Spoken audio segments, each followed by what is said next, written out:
Assalamualaikum warahmatullahi wabarakatuh.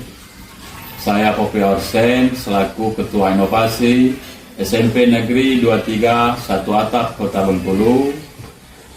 Di sini saya ingin memaparkan sedikit dari inovasi sekolah kami yang berjudul Berkas Eko, yaitu ekoenzim.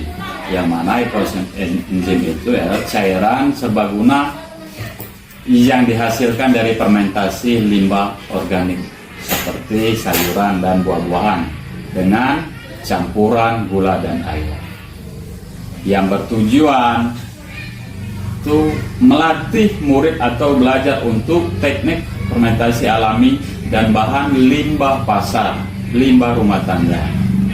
Kemudian membuat peluang ekonomi baru dengan menjual hasil fermentasi yang dinamakan ekoenzim itu sendiri, dan mempunyai manfaat bisa membersihkan alami, pupuk alami, pestisida alami, dan juga bisa memberikan perawatan pada kulit dan rambut.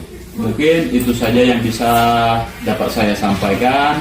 Lebih dan kurang saya mohon maaf. Saya akhiri dengan wabillahi taufiq wal hidayah. Wassalamualaikum warahmatullahi wabarakatuh.